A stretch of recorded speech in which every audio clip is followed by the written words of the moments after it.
Saludos amigas y amigos de Principalmente, su programa de interés jurídico e institucional. En esta ocasión tendremos una interesante entrevista con el distinguido jurista santiaguense Raúl Martínez, antiguo procurador fiscal y gobernador de la provincia de Santiago. Con él conversaremos sobre temas referentes a la política criminal, el derecho penal, el funcionamiento de la justicia en sentido general. Acompáñenos.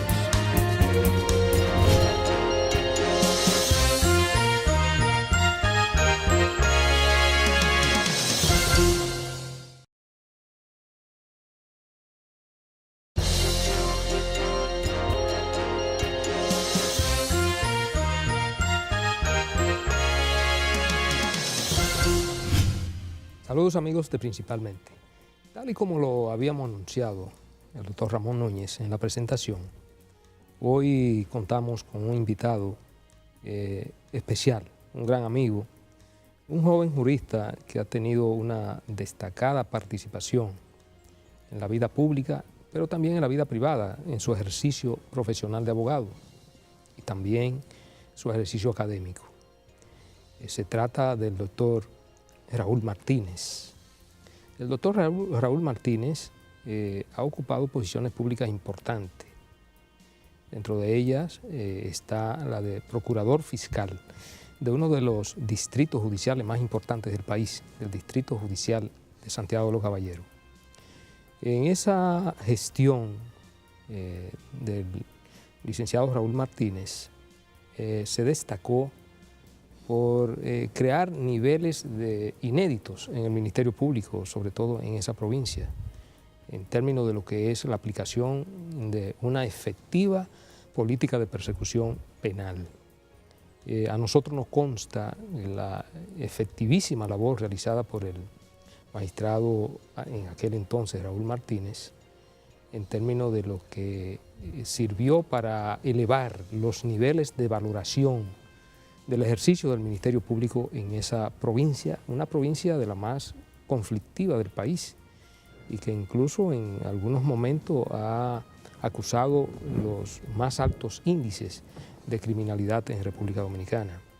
Sin embargo, con la aplicación de una política de persecución penal estratégica, focalizada e inteligente, que fue impulsada en su momento por el magistrado Raúl Martínez, esa fiscalía dio notaciones de efectividad en un trabajo conjunto con la Policía Nacional y los demás operadores del sistema de justicia de aquella provincia de República Dominicana.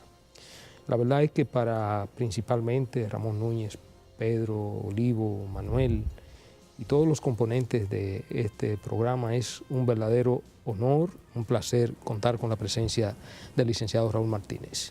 Muchas gracias.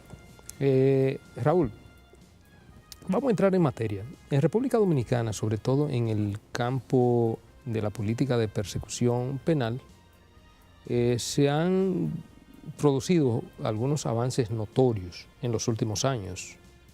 Si se quiere, a partir del año 2004 fundamentalmente, se comenzaron a afianzar algunos conceptos tendentes a matizar en República Dominicana una política de persecución penal inteligente, planificada, porque ciertamente no existía.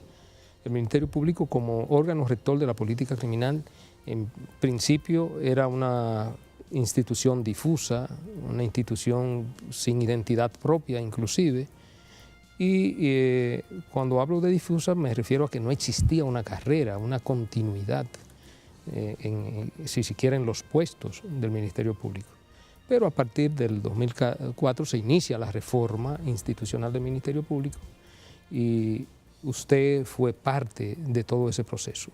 ¿Cómo te explica el proceso de transformación y consolidación de esa articulación de la política criminal del Estado dirigida por el Ministerio Público en los últimos años? Bien, ante todo, darle las gracias por la invitación y para mí es un privilegio compartir este escenario con tres juristas con las prendas morales e intelectuales que ustedes los adornan, pero además cibaeños, los tres, al igual que en nuestro caso. O sea que de verdad que es un placer estar aquí con ustedes. Fíjense bien, el Lo primero es que la reforma procesal penal también entró en vigencia en una época muy similar y coincidente con el ingreso de un nuevo Ministerio Público en agosto del año 2004. O sea, la puesta en vigencia del nuevo Código Procesal Penal tuvo lugar en septiembre del año 2004, luego de 2 años de vacación legal, y el Ministerio Público fue designado en agosto, de manera que se trata de operadores que prácticamente nos sorprendió sobre la marcha el proceso de implementación en su fase inicial de la nueva normativa procesal penal. Y fue un trabajo sumamente difícil, estimulante a la vez en esa época. La verdad es que el Ministerio Público ha venido ganando espacio, ha venido alcanzando peldaños importantes en términos de su desarrollo institucional. Y yo creo que estos esfuerzos se han coronado con ya su incorporación al texto de la Constitución de la República en el año 2010, de lo que es el sistema de carrera del Ministerio Público. Naturalmente tiene todavía múltiples desafíos que tiene que encarar, que tiene que abordar en lo inmediato, pero la verdad es que se ha venido avanzando notablemente. La nueva ley orgánica también del Ministerio Público ha permitido organizar el sistema de carrera, de manera que ya contamos con un funcionariado que no tiene la incertidumbre de que puede ser objeto de un desplazamiento de su trabajo, fruto de una decisión del poder político. Yo pienso que eso es un elemento que está contribuyendo a crear un sentido de pertenencia de los fiscales a su institución. Y la verdad es que el Ministerio Público también ha venido avanzando en otros ámbitos cruciales. Por ejemplo, se estableció el Instituto Nacional de Ciencias Forenses, que ha marcado un hito en lo que tiene que ver con la tecnificación de la investigación criminal.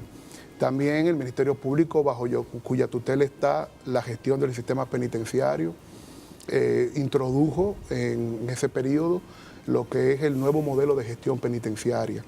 Entonces el Ministerio Público ha logrado avanzar bastante en los últimos años, pero también tiene importantes desafíos. Yo pienso que debemos hablar del futuro, debemos hablar de qué tipo de Ministerio Público necesitamos de cara a los años por venir. Y ahí tenemos que tocar, pienso yo, el tema de la evaluación de desempeño de los fiscales y de los miembros del Ministerio Público. El sistema de carrera del Ministerio Público no puede excusar la ineficiencia, no puede verse como una normativa que tiende a perpetuar en el cargo a alguien por el simple hecho de que en un momento dado logró ser designado. Tiene que haber una evaluación sistemática, usted tiene que ganarse con su trabajo todos los días, ¿verdad? Digamos, la posición que está detentando. Y tiene que haber factores de estímulo, de incentivo para que el Ministerio Público pueda desempeñar cada vez mejor su trabajo.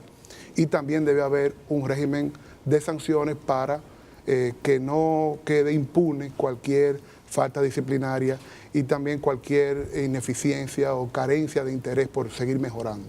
El Ministerio Público tiene que avanzar en esa dirección. Tenemos que legitimar el sistema de carrera. Es muy importante que veamos el espejo de lo que ha ocurrido en el sistema de justicia, con los jueces también.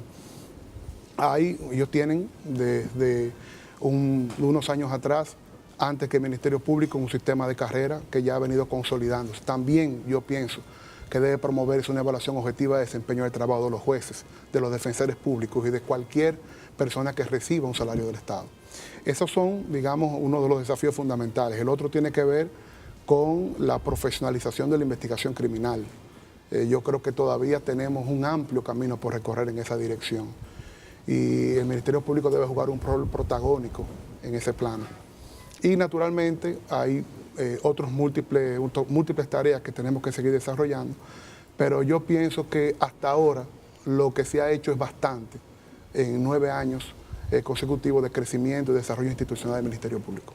Raúl, nos gustaría aprovechar tu experiencia ya como funcionario del Ministerio Público, titular de la Fiscalía de Santiago que fuiste, en cómo encaraste el tema de la política criminal, o sea, de ir definiendo pautas de actuación, cierta homogeneidad, distinguir casos y sobre todo en un país como el nuestro en que todavía respecto del sistema de justicia, digamos que hay mucha noticia, pero la tradición es que ha habido muy pocos datos con que se contaba desde las propias instituciones hasta para saber cuántos muertos hay. O sea, me refiero porque a veces los datos dicen, bueno, según la policía son tantos, según la procuraduría son tantos, según los médicos forenses, otro tanto. ¿Cómo encarar ese tema o cuál ha sido la experiencia? Básicamente uno de los problemas fundamentales que tiene aquí, lo que tiene que ver con la definición de política criminal y de seguridad ciudadana, es que tenemos un auténtico vacío en la gestión del conocimiento. Hay una ausencia notable de información estadística confiable y presentada y recogida de manera profesional, que sea disponible para los operadores del sistema de seguridad pública y del propio sistema de justicia penal. Es decir, aquí inclusive el único parámetro referente que hay para medir la intensidad o la frecuencia de la actividad criminal es la tasa de muertes violentas, que es usado extensivamente en todo el planeta, pero como ustedes saben, más del 60% en América Latina por lo menos, de la actividad criminal está referida a delitos contra la propiedad y ese tipo de índice no nos ofrece información sobre la mayoría de los hechos criminales que se producen. Es decir, que eso es un tema importante y que la República Dominicana tiene que asumir dentro del trabajo que vaya a hacerse en el plan de seguridad. Pienso que lo que tiene que ver con las políticas de persecución, el Ministerio Público tiene el reto de generar certidumbre en los demás operadores del sistema en términos de lo que son las políticas de persecución y de sanción. No puede ser que con relación a un caso ocurra la actitud del Ministerio Público sea una y con relación a otro, porque sean otros los operadores, sea distinta. El Ministerio Público tiene que tener una política de persecución cohesiva. Y para eso es muy importante definir parámetros claros al interior de las fiscalías y en todo el territorio nacional en relación con las políticas de persecución. Y eso va a ayudar mucho también a otro gravísimo problema que tiene el sistema de justicia penal, que es la congestión. Tenemos un sistema de justicia penal donde todos los procesos están judicializados, o la gran mayoría de los procesos, a pesar de que el Código establece vías para solucionar los conflictos sin llegar a juicio. La verdad es que un porcentaje demasiado alto todavía se está judicializando. Y esto está generando una sobrecarga en el sistema que yo no sé hasta cuándo va a poder perdurar. Cuál será la capacidad de resistencia del sistema de justicia. Y ya hay sentidas quejas. O sea, yo pienso que es importante, desde la política de persecución, trazar pautas a los fiscales, y lo mismo debería ocurrir con la Oficina Nacional de Defensa Pública, que tiene la mayoría de los casos penales, en términos de políticas para permitir que esos operadores puedan llegar a acuerdos a los fines que se imponga una sanción quizá más leve, pero no tener que arribar a juicio. Eso es un tema crucial y es un tema muy difícil, porque entonces el Ministerio Público recibe la presión mediática, porque debe siempre ir por el todo, debe siempre buscar la máxima sanción. Entonces tenemos una Defensoría Pública con una carga ideológica entonces muy fuerte, que tiende siempre a querer impugnarlo todo. Entonces eso no nos permite ver la realidad de nuestro sistema de justicia penal, aunque es un modelo naturalmente adversarial, que se supone que el sistema acusatorio eso es lo que propone. Yo pienso que debemos, todos los operadores del sistema, organizarnos de una manera tal que nos permita ir descongestionando los procesos judiciales. ¿Y te parece a ti que ese tipo de supongamos, de acuerdo que podría existir, requiere en un sentido de políticas criminales regionales o de una política criminal general para la República Dominicana? Y digo esto porque es claro que la incidencia de determinados delitos es mayor en unos sitios del país que en otros. O sea, puede ser que la necesidad de, digamos, por hablar de mi pueblo de Puerto Plata, sea mucho más orientada a cierto tipo de delitos, distinta a Santiago, distinta a Santo Domingo.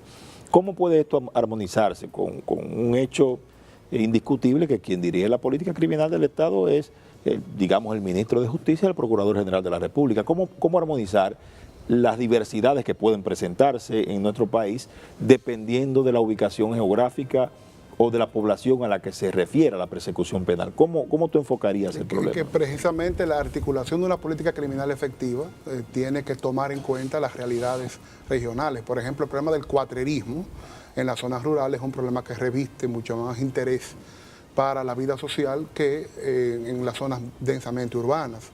Entonces eso evidentemente que tiene que impactar el diseño de la política criminal. No puede ser tampoco que esas pautas que estamos sugiriendo que trace el Ministerio Público y los demás operadores tengan que ser rigurosamente aplicadas en todo caso.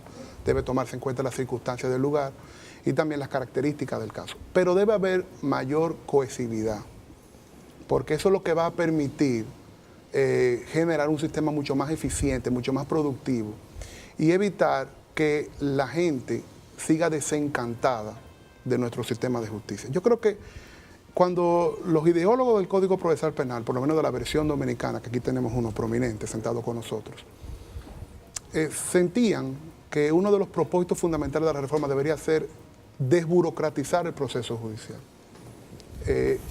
Han transcurrido casi 10 años de reforma. Yo pienso que ese objetivo no lo hemos alcanzado. Pienso que todavía permanece viva y incorporada a la mentalidad de los operadores, la llamada cultura del expediente. Y pienso que eso es un reto que tenemos que afrontar para que el sistema pueda funcionar.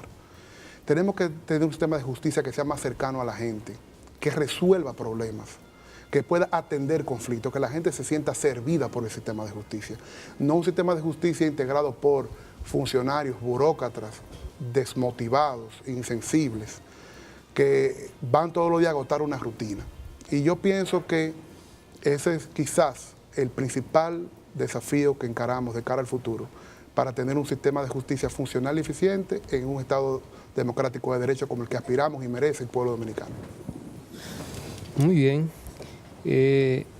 Ciertamente, como plantea el magistrado Raúl Martínez, el sistema de justicia dominicana aún tiene grandes retos por delante, sobre todo el sistema de justicia penal, comenzando por los diferentes eslabones.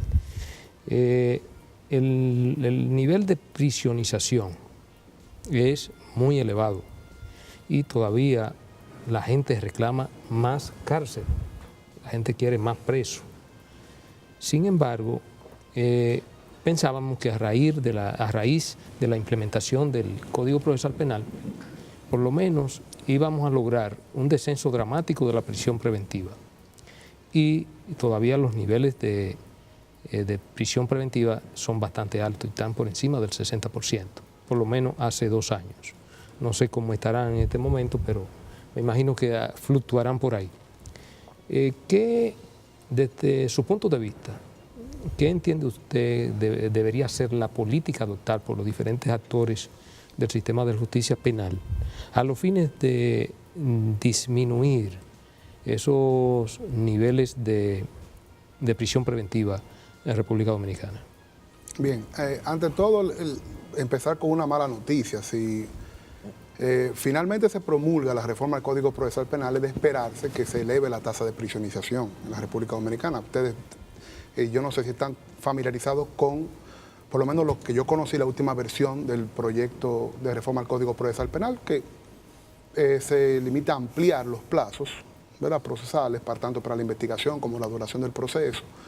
Contiene disposiciones tales como que una persona que sea condenada en una primera sentencia de pleno derecho, su medida de coerción varía a prisión preventiva, entre otras. O sea que es previsible que a partir de la reforma al Código Procesal Penal, que no sabemos en este momento si va a ser promulgada o no, pero que se está discutiendo en las cámaras legislativas, evidentemente que la tasa de prisionización se eleve.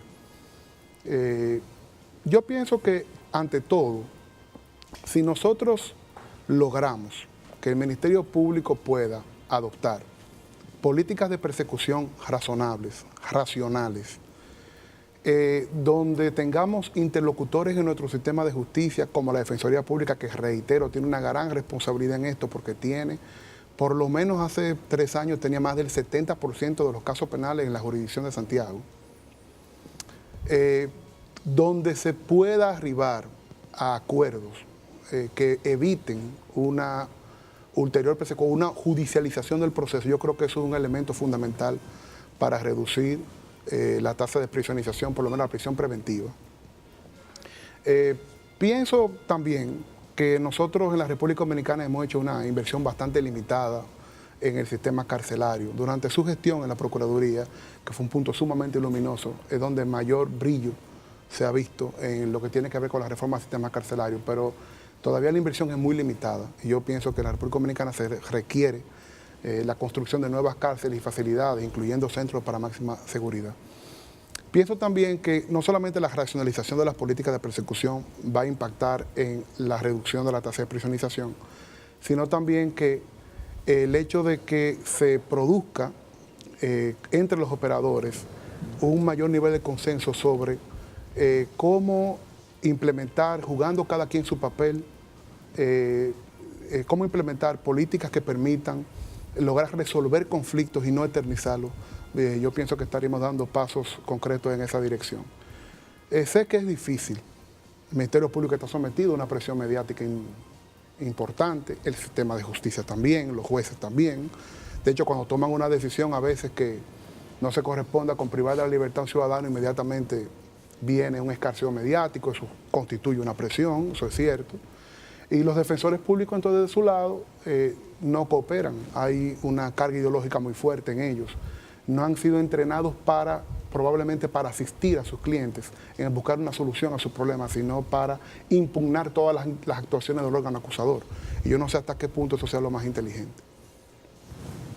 Ese es un punto que yo siempre le he dado seguimiento a esos, digamos, desencuentros operativos entre defensores y Ministerio Público, en el sentido de que se parte, eso que tú llamas carga ideológica, de la idea de que como tradicionalmente la investigación ha estado caracterizada por ciertas debilidades, en cierto modo el defensor nació apostando a que todas las investigaciones podían ser impugnadas o iban a estar, digamos, marcadas por ese pecado capital que de algún modo las haría nula. Y muchas veces se pierde entonces al apostar el defensor a que va a lograr, digamos, vencer, destruir totalmente cualquier acusación, entonces apuesta a llevar a su representado hasta las últimas consecuencias, la consecuencia, por ejemplo, de un juicio público. Y en ese caso, yo recuerdo que en su gestión en la Fiscalía se empezaron a establecer determinados pautas que generan eso que tú llamas certidumbre a los litigantes. Todavía en República Dominicana, como los criterios de determinación de la pena también han sido tradicionalmente difusos, es muy frecuente que no se sepa cuál va a ser la pena dentro de una escala. O sea, que no hay como una idea común de que un caso determinado, un robo en un supermercado, eso, aunque sea la ley diga 2 a 5 años, por ejemplo, es muy posible que en otros sistemas jurídicos donde hay más certidumbre, a cualquier abogado en ejercicio o juez tú le preguntas y te dice, eso son 3 años, eso son 2 años. En República Dominicana lo que uno puede responder es, si la escala es 2 a 5, va a ser entre 2 y 5, porque tú encuentras muchos casos iguales con soluciones distintas. Sin embargo, en la Fiscalía, cuando estaba bajo tu dirección, se inició una práctica interesante que fue precisamente algunas políticas de acuerdo o de abreviado, o sea, en que los propios abogados de la práctica privada, como los defensores, empezaron a notar que en ese tipo de casos la Fiscalía podía llegar a un acuerdo, pero lo más que podía contar la persona, si se acogía a ese acuerdo, es con una pena determinada. Eso marchó adecuadamente o no tuvo el concurso de los abogados para acogerse a esas pautas. Por lo menos fue el inicio. De todas formas, yo te puedo relatar la experiencia, que yo tuve conversaciones, yo cuando ocupaba el rol de procurador fiscal, coloquiales con abogados, decirle, mira, en este caso la máxima sanción imponible a tu representado, digamos, son 10 años. Nosotros estamos en la disposición de arribar a un acuerdo para evitar el juicio y que él se declare culpable y que cumpla 5 años, por decirlo así. Y organizamos el proceso de esa manera. De la respuesta de algunos de ellos fueron, no, nosotros preferimos que lo condenen, porque la Suprema Corte de Justicia, nosotros queremos evaluar en un recurso de casación la validez del acta de inspección de lugares que ustedes hicieron, que nosotros entendemos. A nosotros nos gustaría que la Suprema se pronuncie sobre eso. O sea, eso me lo dijo en aquella oportunidad un defensor público. O sea, es decir, ¿hasta qué punto estaba pensando en su cliente? Estaba pensando más bien en defender una tesis jurídica que quizás pudiera tener alguna sostenibilidad o más bien en buscar una salida al problema que tenía entre manos. Yo creo que eso es un tema grave. Y pienso que también ahora con la reforma del Código Procesal Penal, con este tema de la prisionización, se perdió una oportunidad interesante. Yo sé que ustedes no van a estar de acuerdo o podrían no estar de acuerdo, pero yo creo que debió haberse pensado en reformas más trascendentes para imprimirle velocidad al proceso judicial, ya sea la eliminación de los tribunales colegiados. Yo pienso, Raúl Martínez de manera particular, luego de ver la experiencia durante 9 años, yo pienso que dedicar 3 jueces, 3 funcionarios al conocimiento de los casos, en qué medida eso ha contribuido con elevar la calidad de la labor judicial en esa primera instancia. Yo no veo los resultados que se esperaban. Pienso que podríamos tener tribunales unipersonales otra vez. Lo mismo pienso que las audiencias preliminares, quizá deberíamos pensar en un sistema donde sea para la persecución de delitos cuya la sanción penal imponible sea más de 10 años y eliminarlas para los demás casos. Cuestión de que los procesos sean más veloces. Sí. Tenemos que buscar procesos que sean más efectivos, que ofrezcan respuestas a la ciudadanía. Tú has entrado en un tema bastante polémico que tiene que ver con el asunto de los tribunales colegiados, que tú entiendes, no le ves mucho razón de ser. Yo creo que hay que profundizar sobre eso. Vamos a hacer una breve pausa y en el próximo segmento seguimos analizando ese tema que me resulta o nos resulta de sumo interés.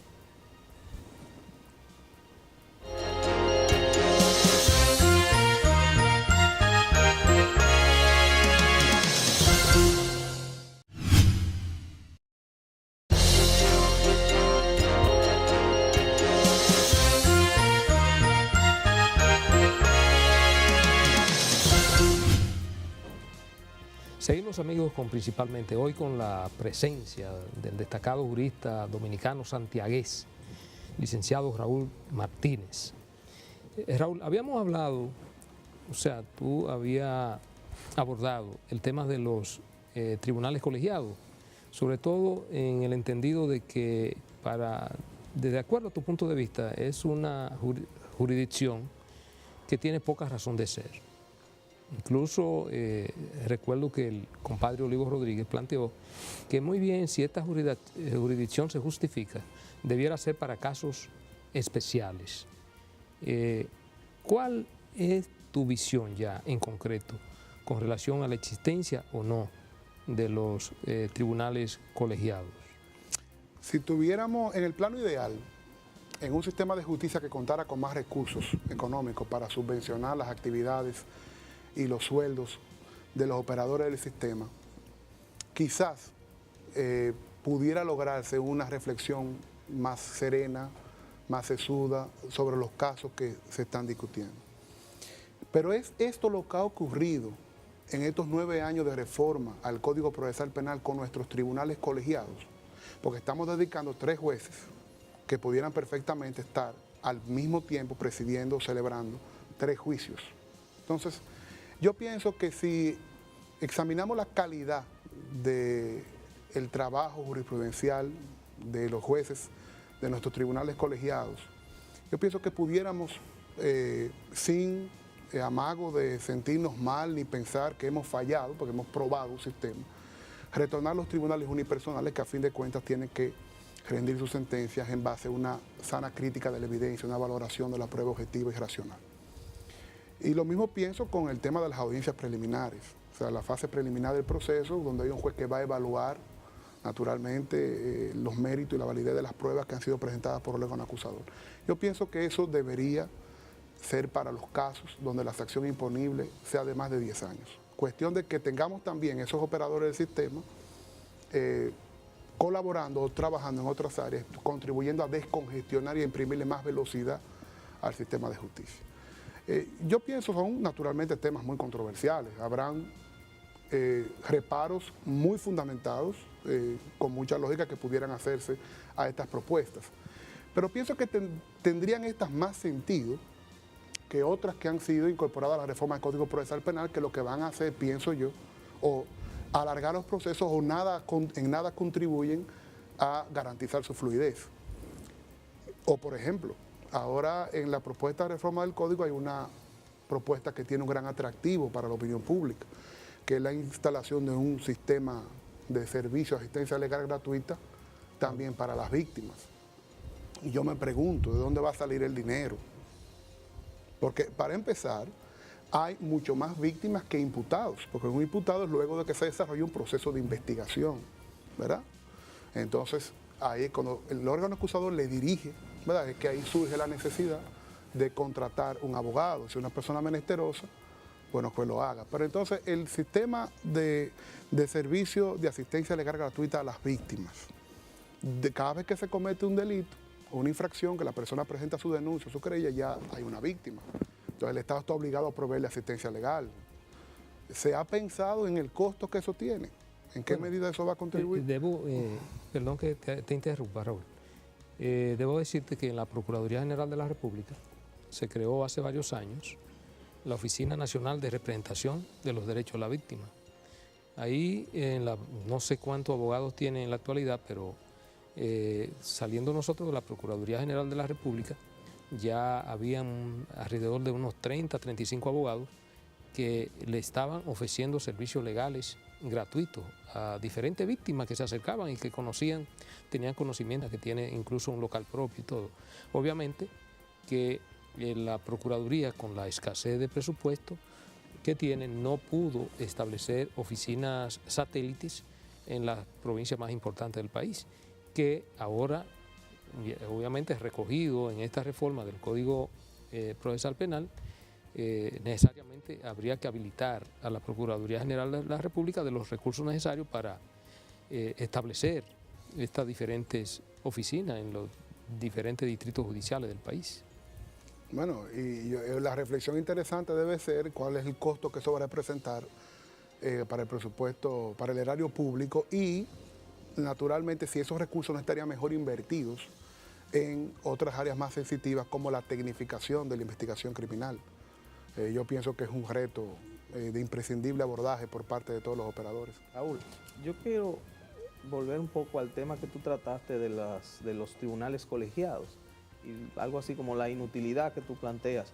Aparte de recordarte que, bueno, siempre una decisión tan grave como la de imponer una pena,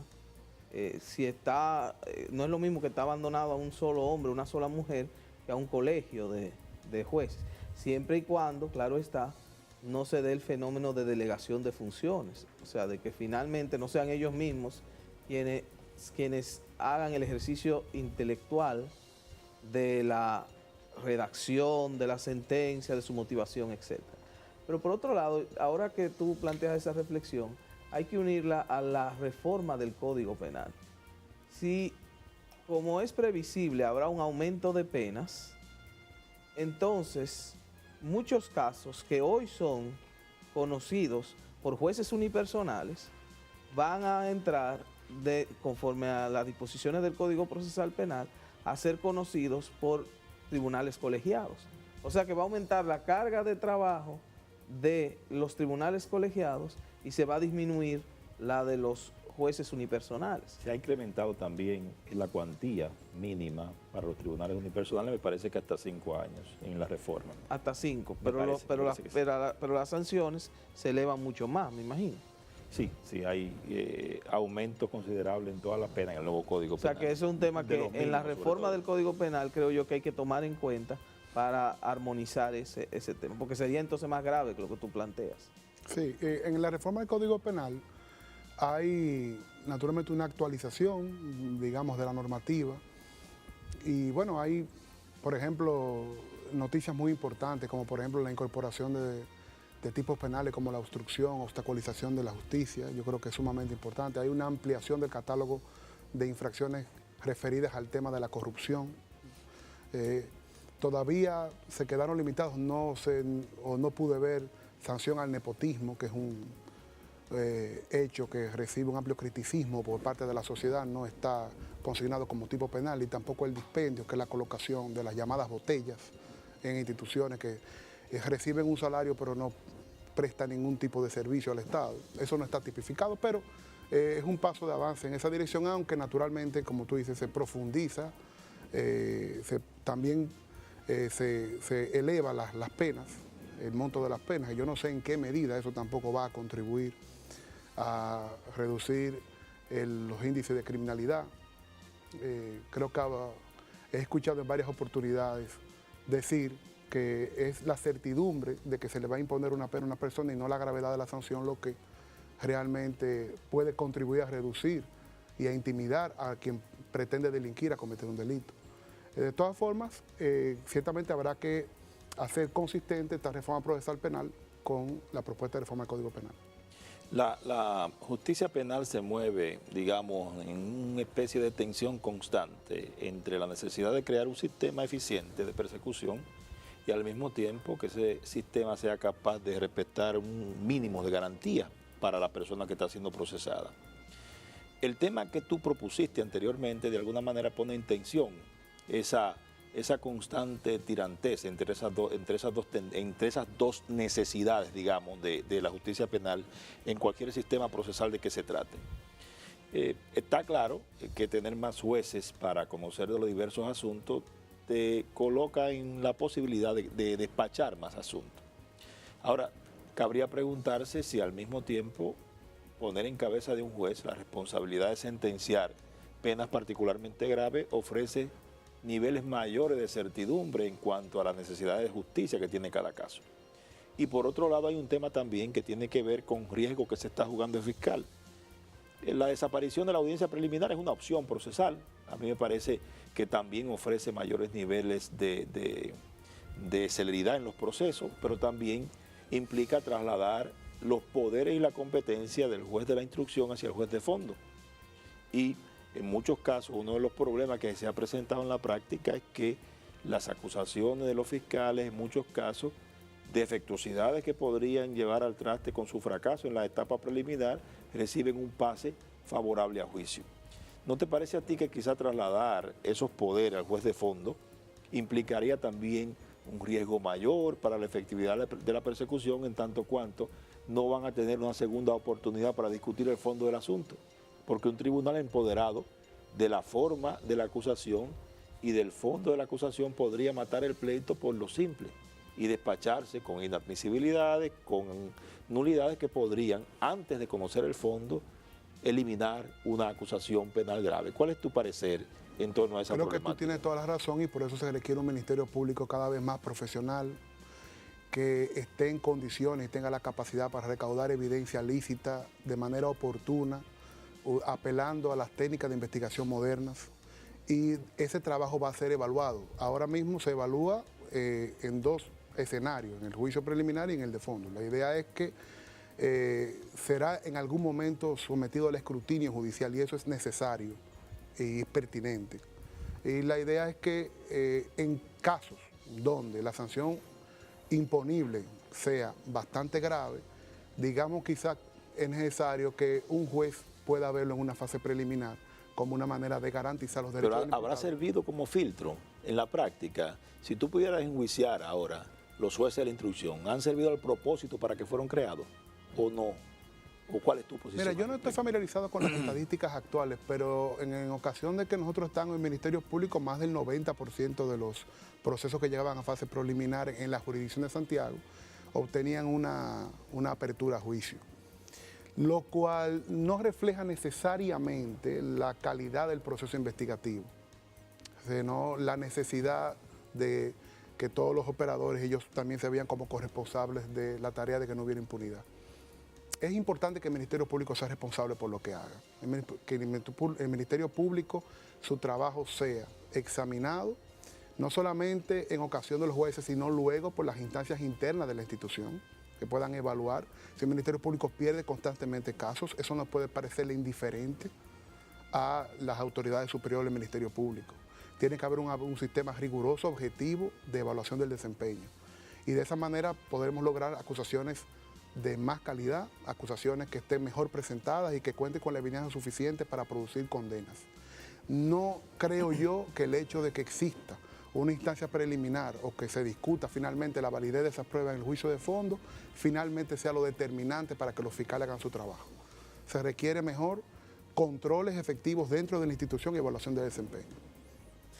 Ahora, en ese mismo ámbito, ¿no cree usted que el Ministerio Público, a pesar de los esfuerzos que pueda desarrollar, que pueda desatar, tendente a organizar un proceso y que ese proceso pueda resultar exitoso cuando se presente ante un tribunal, no tendría que contar con el respaldo, un respaldo que es fundamental, que es el apoyo de un operador clave del sistema de justicia, que es la Policía Nacional, y sobre todo, en el caso del Ministerio Público, la Policía de Investigación de la Policía Nacional?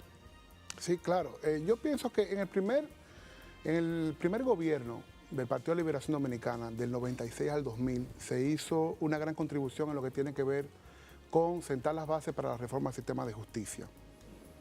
Luego, en una etapa posterior de los gobiernos del actual partido oficial también, se produjo la gran transformación o el inicio de la reforma del Ministerio Público. Ahora, el desafío es promover una reforma sustancial en lo que tiene que ver con nuestra policía. Hay una propuesta de reforma a la ley orgánica de la Policía Nacional. Nosotros lo que conocemos es la versión que envió el presidente al Congreso Nacional. Yo pienso que es un esfuerzo valioso, pero no consigue el objetivo de generar cambios estructurales en la institución que permitan avanzar en la dirección correcta. La Policía Dominicana es una institución verticalizada, de idiosincrasia castrense, militar, que a pesar del interés y del genuino esfuerzo que realizan muchos de sus miembros, todavía no responde a las necesidades de un Estado democrático y que también demanda de una investigación criminal profesionalizada y tecnificada. Pienso que lo primero con la policía es que tenemos que crear un órgano policial de investigación que depende y que trabaje con el Ministerio Público, siendo la policía. Actualmente hay una policía de investigación dentro de la misma institución, pero pienso que debemos de dar el paso ulterior.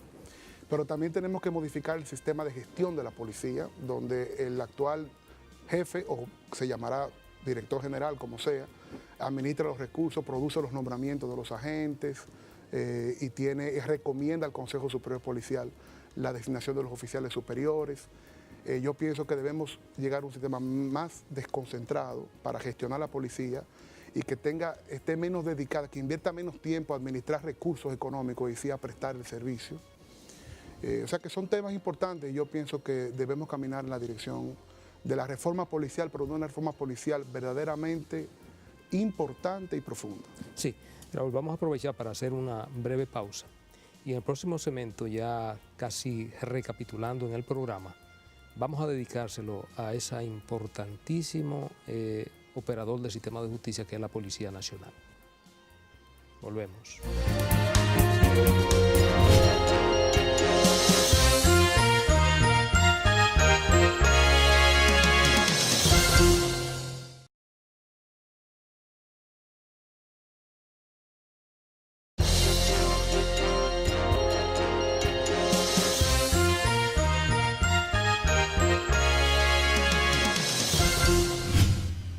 Seguimos, amigos, con Principalmente.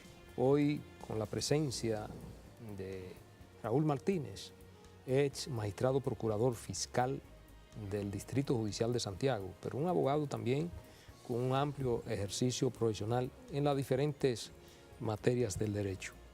Habíamos quedado abordando el tema de la reforma policial, una reforma que se ha cacareado durante muchos años y lamentablemente los esfuerzos que se han realizado para producir la misma hasta el momento han resultado inútiles. Hay diferentes visiones en términos de lo que debe acompañar esa reforma.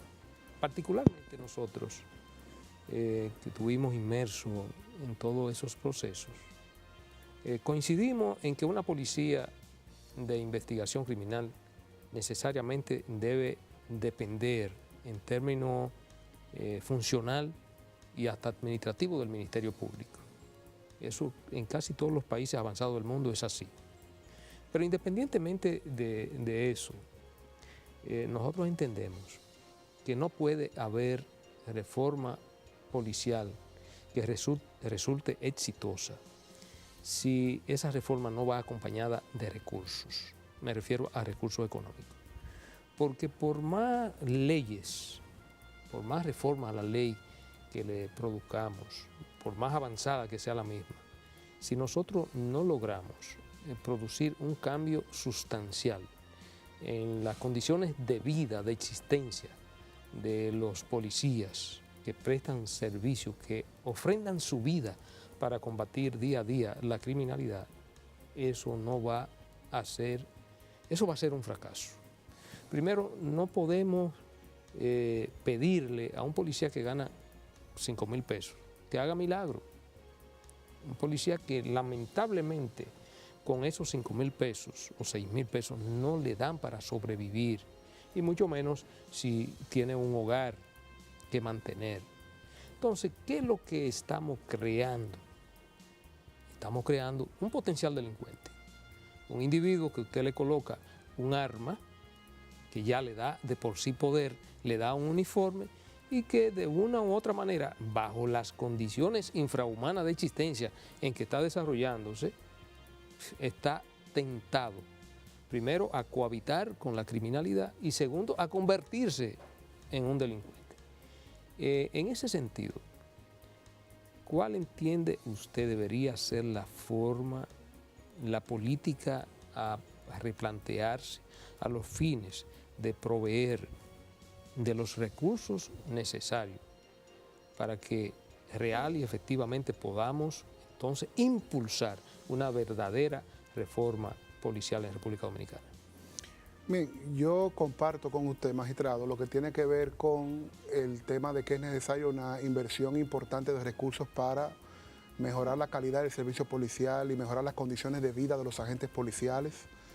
Evidentemente que los salarios que tienen actualmente no son suficientes para desarrollar adecuadamente sus funciones y vivir en tranquilidad con sus familias. Y es cierto también que desarrollan una actividad sumamente difícil, encarando la criminalidad y la delincuencia. Ahora, todos los recursos que puedan obtenerse, ponga usted que se consiga el triple de lo que hay ahora o el triple de lo que usted aspiraría, si usted lo invierte en una policía con la estructura de gestión y administración que tiene la policía dominicana, es muy probable que ese dinero, que esos recursos que se invierten no sean productivos de un verdadero cambio en lo que tiene que ver con la gestión de la actividad policial. Es necesario también transformar la institución. Tiene que producirse una cirugía mayor al sistema de seguridad pública en el caso de la policía. Esta es una reforma que no debe seguir siendo postergada, porque todos los avances que puedan verificarse, tanto en el Ministerio Público como en el sistema de justicia penal, a fin de cuentas no van a lograr consolidarse si no se produce también una reforma importante en el servicio policial.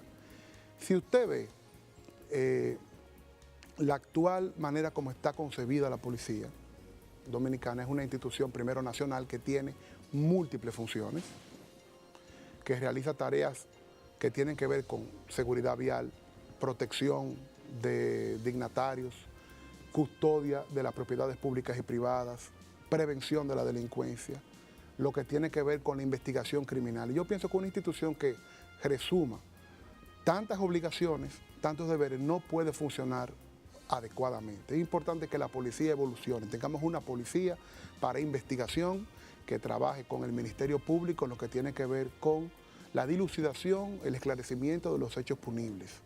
Esa policía no debe tener una estructura castrense ni militar. Deben ser técnicos calificados que sean entrenados en las diferentes ciencias forenses para que puedan desempeñar su trabajo de manera adecuada y tengan un nivel de remuneración acorde a su formación profesional. Debe haber también naturalmente una policía para prevención comunitaria, una policía que esté en permanente vinculación con la sociedad civil, con las comunidades organizadas para la vigilancia. esta policía también debe estar en contacto con un actor sumamente importante que en toda la discusión sobre la seguridad ciudadana en República Dominicana se ha dejado de lado, que son las ciudades. O sea, los gobiernos municipales tienen un papel fundamentalísimo que desempeñar en lo que tiene que ver con la gestión del espacio público, la defensa del espacio público, y naturalmente deberían tener también un rol en lo que tiene que ver con las policías para prevención, las policías comunitarias. Yo pienso que es necesario avanzar en esa dirección. La actual propuesta que está en el Congreso, pienso que no, a pesar del esfuerzo que se está haciendo, yo creo en el genuino interés que tiene el presidente de la República en lograr una evolución, una transformación, no va a alcanzar los resultados esperados. Se necesita de una reforma más profunda, más sensitiva y que toque temas fundamentales. Bien, la verdad es que el tiempo, como dice Lorenzo, resulta poco para abordar este tipo de temas, sobre todo con la experiencia y la capacidad que tiene el licenciado Raúl Martínez para abordar este tema en vista de una práctica exitosa como Ministerio Público por más de 5 años al frente de la Procuraduría Fiscal del Distrito Judicial de Santiago. Entonces yo creo que debemos acordar para una próxima oportunidad, porque se nos quedaron varios temas pendientes, los cuales Raúl maneja de manera magistral, para que Raúl nos acompañe en otro programa principalmente. Gracias por la oportunidad. Gracias a ustedes. Bien.